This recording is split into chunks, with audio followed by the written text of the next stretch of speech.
Então, boa tarde a todos. Eu quero, em primeiro lugar, cumprimentar o meu presidente, o Dr. Antônio Fabrício, meu amigo, e que tem gosto musical tão bom quanto o meu, né? E quero aproveitar enquanto ele está aqui, porque ele tem os seus compromissos institucionais, e parabéns por comandar a organização desse congresso, mais um na gestão da UAB. Está tudo perfeito, tá? Então quero te dar os parabéns de público.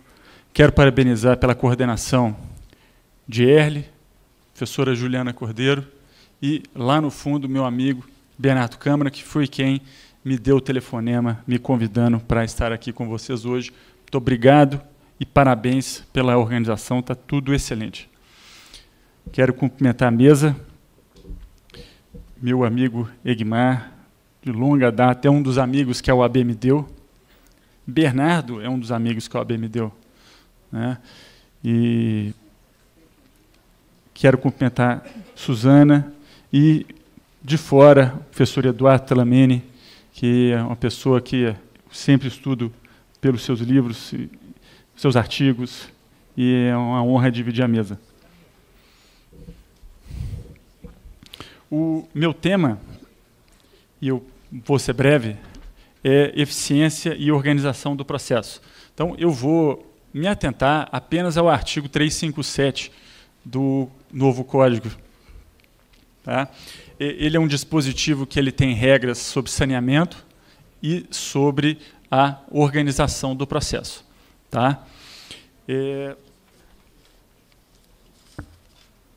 Tem algumas coisas que eu tenho aqui escrito, mas que eu não vou falar por causa do tempo, mas o tema da minha palestra está nesse livro, que foi lançado hoje, assim como os temas dos outros palestrantes.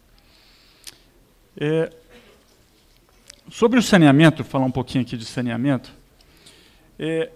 O artigo 357, se a gente lê ele muito rapidamente, a gente vai ficar com a falsa impressão de que ele pode deixar de ser utilizado em certas situações. Mas é só uma falsa impressão mesmo. Porque, olha só, o que diz aqui o caput do 357? Não ocorrendo nenhuma das hipóteses deste capítulo, deverá o juiz, em decisão de saneamento e de organização do processo. 2 pontos, e aí tem 5 incisos, que são os incisos do saneamento. Tá? Vejam, não ocorrendo nenhuma das hipóteses desse capítulo. Quais são as hipóteses desse capítulo? São 3 que vêm antes do 357. É o 354, 355 e 356. 354, extinção do processo. 355, julgamento antecipado do mérito. E o 356, julgamento antecipado parcial do mérito. Aquilo que quem trabalha com arbitragem já conhece há mais tempo como sentença parcial. Essa expressão não é utilizada no processo civil, e é até bom que não se use, porque geraria uma certa confusão sobre o recurso cabível, porque é uma interlocutória, desafia agravo do instrumento, mas se a gente ficar usando o termo sentença parcial, pode acabar de alguém sem querer apelar da decisão e não vai dar muito certo. Mas por que eu disse que vai ficar com a falsa impressão lendo rapidamente o 357? É porque vão ter hipóteses em que você vai usar uma dessas hipóteses, 354, 355 e 356, e mesmo assim você vai ter que fazer o saneamento e a organização do processo. Olha só, vou dar só 2 exemplos. Pega o julgamento antecipado do mérito, ou o que a gente falava no CPC antigo, o julgamento antecipado da lide. Uma das hipóteses do julgamento antecipado do mérito é não precisar de produzir provas. Mas como é que você sabe que você não precisa de produzir provas? Se você tiver os pontos controvertidos. E onde que você faz isso? No saneamento. Tá? Então, para você saber se você precisa ou não de produzir provas, você primeiro tem que fazer isso. E qual que é o momento próprio no procedimento para tanto? No saneamento. E, claro, antes de você dar prazo para as pessoas, para as partes, apresentarem seus memoriais e os autos irem concluídos para a sentença, você tem que sanear para ver se não tem nenhum vício no processo de validade, de existência, por exemplo. E com relação ao segundo exemplo, o julgamento antecipado parcial do mérito, esse, então, para mim, é o mais óbvio de todos. Você tem uma demanda pedindo danos materiais e danos morais. O pedido de danos morais, ele se torna incontroverso. Tá?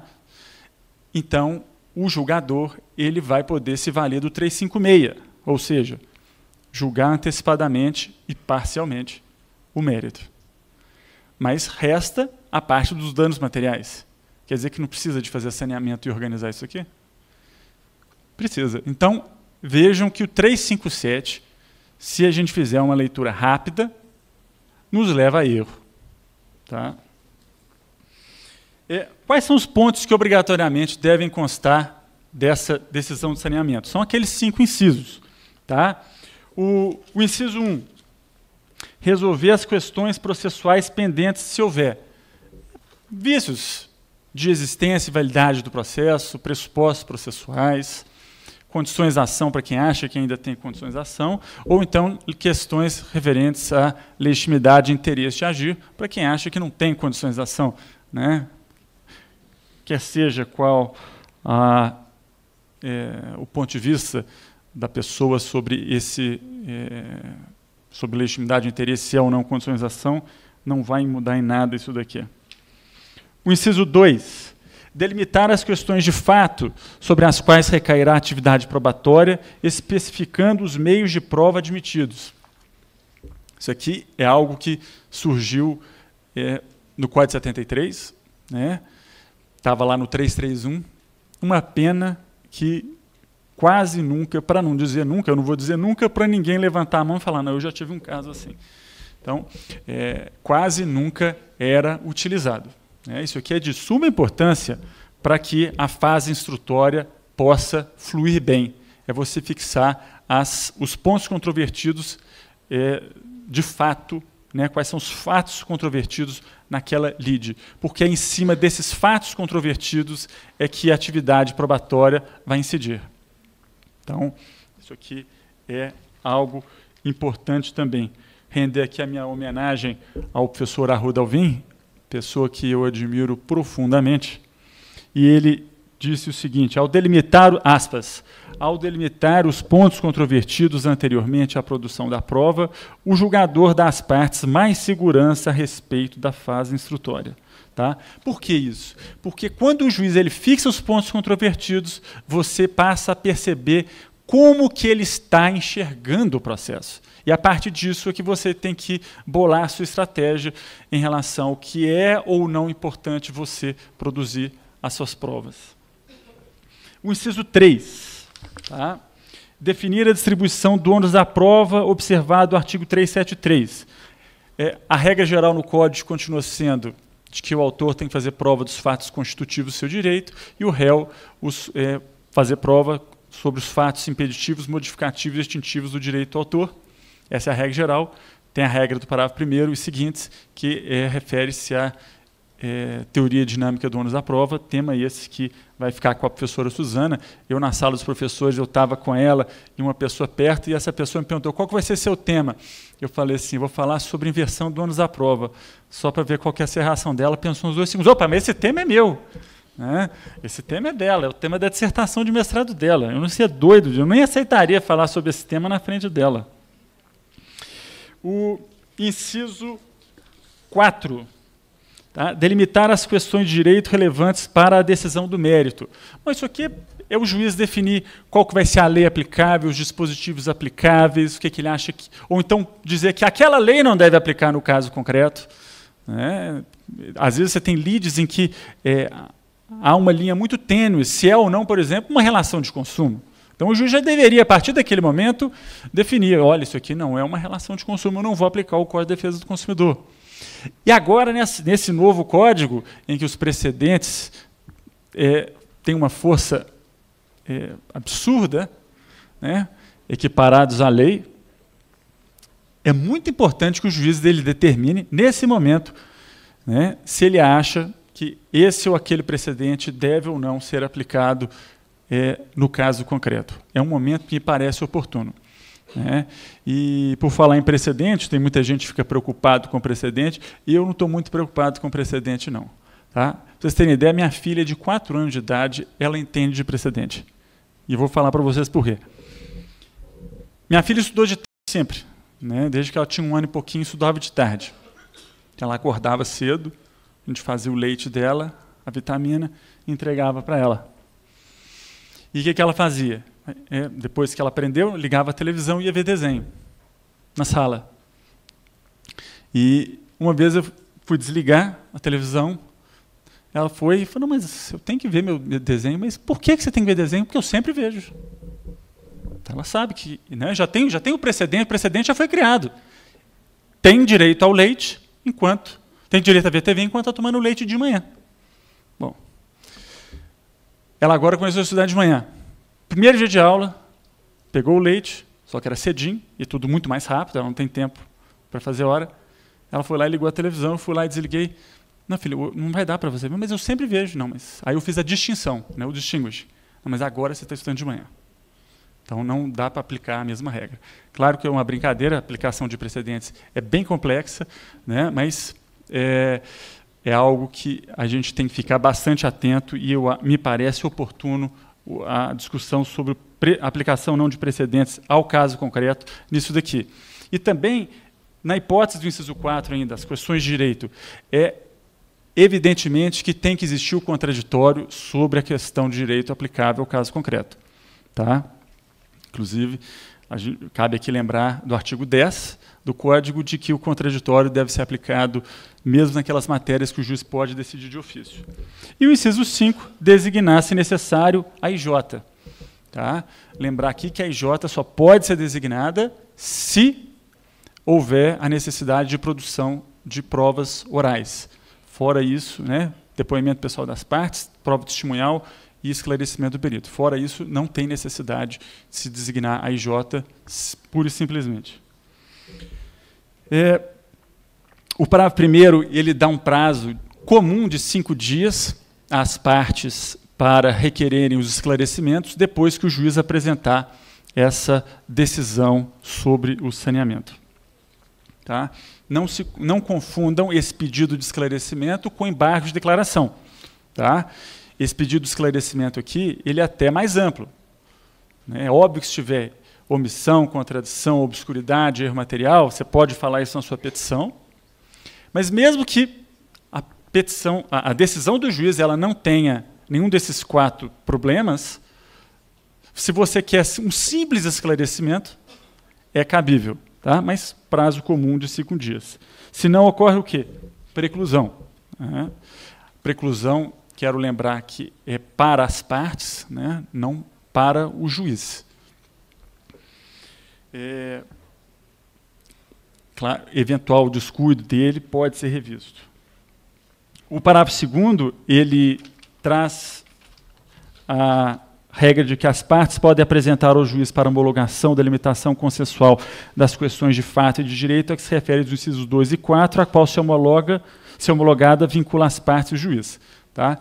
Isso aqui é um exemplo de negócio, a gente já viu muito no painel da manhã, é um exemplo de negócio jurídico processual típico. Né? O Código ele trouxe os negócios jurídicos processuais típicos e você tem a cláusula geral do 190, que seria para os atípicos. Então, esse aqui é um exemplo de negócio jurídico processual típico e que me parece bastante interessante. Eu gosto muito desse e aquele da escolha do perito. Vou falar dele daqui a pouco. Tá? A regra do parágrafo 3º é sobre audiência que o juiz ele pode marcar, ele pode agendar, para conjuntamente com as partes, eles possam sanear e organizar o processo. Tá? O legislador ele foi bem claro que essa audiência só deve ser agendada para as causas complexas. Tá? Para ficar aqui com o termo da lei, tá? Se a causa apresentar complexidade em matéria de fato ou de direito. Tá? Então, é nessas hipóteses que o juiz deve agendar essa audiência. Não acho que essa audiência deva ser agendada sem a observância desse critério, porque senão acaba que se perde muito tempo. Né? Os juízes têm muitos processos e não dá para ficar marcando essa audiência para todos. Uma alternativa interessante para não se marcar essa audiência aqui seria a de intimar as partes para que elas apresentem em petição singela, curta, quais seriam os pontos controvertidos de fato e de direito na visão das partes. E depois, ele confrontando essas petições, ele pode dar a sua decisão de saneamento e organização, né? E aí intima as partes para se manifestarem em 5 dias para eventuais esclarecimentos. É uma alternativa, caso o juiz tenha alguma dúvida, mas não queira marcar essa audiência. Tá? Tem um prazo mínimo de duração essa audiência, ele não pode marcar com intervalo menor do que hora em hora. Tá? Então, essa audiência e a AIJ, elas devem observar esse prazo prescrito pela lei, mínimo de 1 hora de duração. Já a audiência de conciliação e de mediação tem regra própria, 20 minutos, lá no 334. Tem aqui umas regrinhas sobre prova testemunhal. Tá? O prazo para apresentação do rol de testemunhas é um prazo comum de 15 dias, contados a partir do momento em que a prova foi deferida. Tá? Mudou, né? Todo mundo aqui já sabe, já tem um ano de vigência do Código, a regra em relação à regra do Código anterior, que a gente tinha aquele prazo, né, de contar de trás para frente, 10 dias antes da audiência, se o juiz não tivesse dado um outro prazo.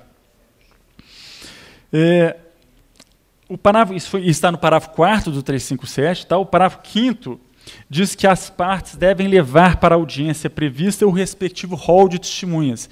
Isso aqui é algo que já está começando a dar certa discussão. Qual o rol de testemunhas? Né? Eu, particularmente, penso que seja o rol de testemunhas para apreciação, para eu provar o meu direito, seja como autor ou como réu. Mas eu já vi escreverem em livros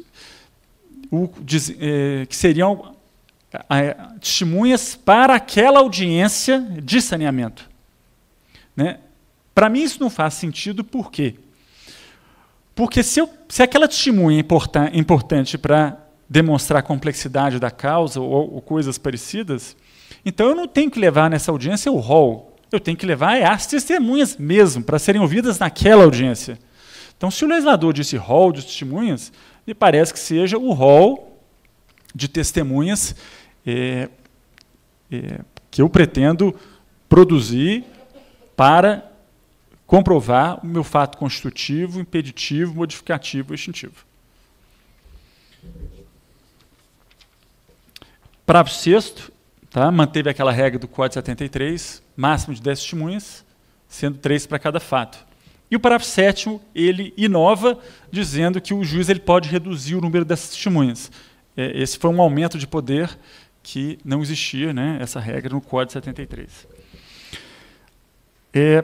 O parágrafo 8º, ele fala sobre a prova pericial, né, e traz aqui umas regrinhas sobre a prova pericial, que a redação é a seguinte: caso tenha sido determinada a produção da prova pericial, o juiz deve observar o disposto no artigo 465 e, se possível, estabelecer desde logo calendário para a sua realização.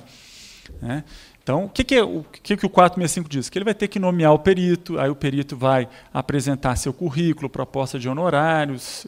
Né? Então, o que o juiz ele tem que fazer? É nomear o perito para que esses atos possam começar a acontecer, as partes depois serem intimadas para se manifestar sobre propostas de honorários, tudo para ter um andamento maior, mais rápido, mais célere. E vejam, o juiz ele pode fixar o calendário para a produção dessas provas aqui, diz aqui o artigo. O que as partes deveriam fazer se o juiz ele se omitisse em relação a essa decisão aqui? Tá? Ele não saneou o processo, não organizou o processo. Então, ele foi omisso. Se ele foi omisso, o melhor caminho seria apresentar uma petição, provocando ele para assim agir, e se ele persistir com a omissão dele, mandado de segurança. né? Seria a alternativa para aquele momento. Me parece muito fácil esse mandado de segurança aqui, porque as partes têm direito àquela decisão dele. Ele é obrigado, por lei, a sanear e a organizar o processo, né? E, pela lei do mandado de segurança, se não tem recurso com efeito suspensivo, e você tem o direito líquido certo, cabe, então, portanto, o mandado de segurança. Vícios. Agora, outra situação. Existe a decisão, só que com vícios, né? Você pode provocá-lo para ele tentar corrigir aqueles vícios no pedido de esclarecimento no prazo de 5 dias. Se persistir, você pode tentar um mandado de segurança, só que aí já não tem tanta força, né, do que quanto à inexistência. Claro também que se faltar algo que você considere importante, você pode, no prazo de apelação ou no prazo de contrarrazões, em preliminar, debater contra isso daí. Cabe uma outra coisinha que pode ser objeto do saneamento, cabe agravo de instrumento. Por exemplo, tema da Suzana é decisão sobre o ônus à prova, é o inciso 3 do 357. Então, se você não concorda com o juiz inverter o ônus à prova, você não concorda, um agravo de instrumento. Nesse caso, caberia. No saneamento, ele pode excluir um litisconsorte, cabe agravo de instrumento. Então, tem coisas que cabem ao agravo de instrumento, outras não. Tá? Tinha algumas considerações a fazer aqui sobre eficiência, mas meu tempo já falta aqui 1 minuto. Eu acho melhor terminar por aqui, mas está tudo no artigo já publicado. Quero mais uma vez agradecer à organização pelo convite, agradecer a vocês pela atenção. Muito obrigado.